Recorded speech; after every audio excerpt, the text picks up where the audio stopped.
Politicians these days are, shall I say, partial to receiving gifts.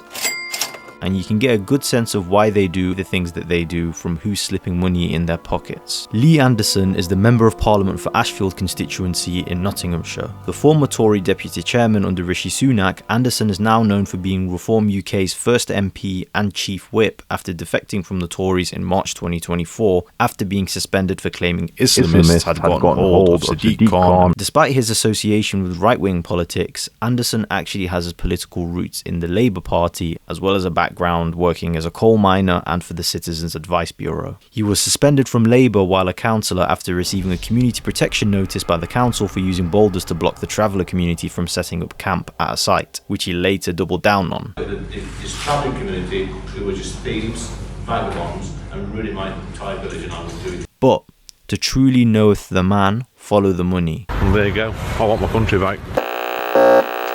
First off, Anderson gets paid a hefty salary of £100,000 a year, paid monthly for working 8 hours a week as a presenter for GB News. Well, I'm quite clear on this. If an MP can't live on £82,000 a year, then my advice is go and get a job driving a lorry at the weekend. We're short of lorry drivers in this country.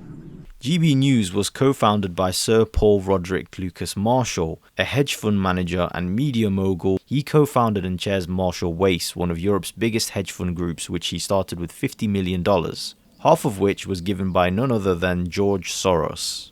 Which is objectively funny, if you don't know, because this man is like the arch-villain of right-wing discourse. And here he is tied in with the man who owns the media network they think is blowing the lid off the whole thing. I want my country back. But it gets juicier. Lee Anderson also received a donation of at least £10,000 from Bassem Haider on 8th November 2023. Haider, a Nigerian-born Lebanese billionaire, gave the Tories over £700,000 during that election cycle, but now looks set on moving over to Reform UK Limited, paying over $25k to sit at the grown-ups table with Nigel Farage at one of the latest Reform fundraisers. Search his name and you can see his own little profile on the World Economic Forum's official website. With a little light digging, you can see Anderson's donor Haider rubbing shoulders in Davos with the heavy hitters. World leaders such as Angela Merkel, as well as Klaus Schwab. Even a little Davos breakfast with his favourite actor Kevin Spacey in 2016. If Keir Starmer handed the key to the UK to Davos, what would Lee Anderson call his own little conflict of interest? All I want is my country back.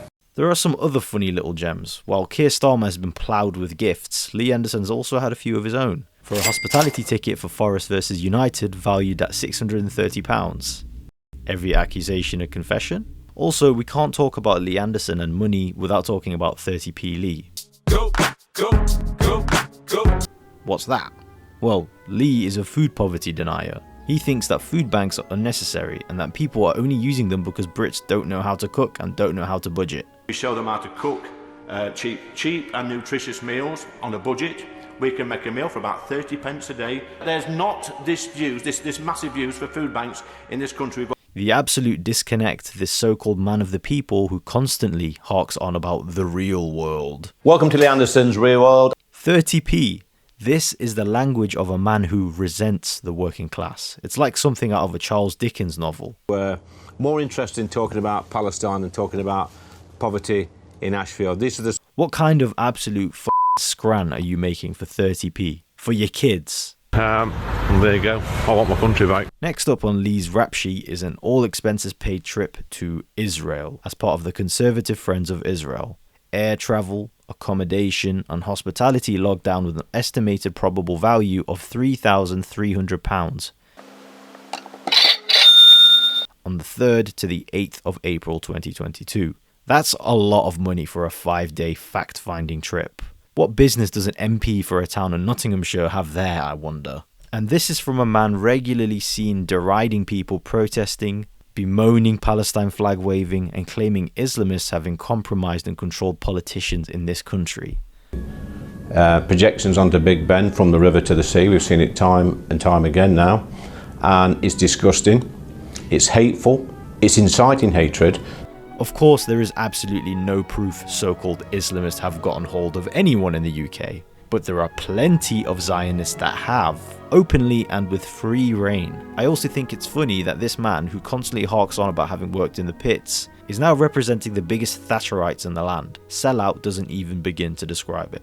As with all establishment politicians, their benefactors want a return on their investment. Make what you will of it, but this is just what's on the public record. But to pretend where he gets his money doesn't compromise his politics and his intentions is a big mistake. Like I said, to truly know the man, follow the money. If you enjoyed this video, please subscribe for more. I would also like to give a massive thank you to my Patreon.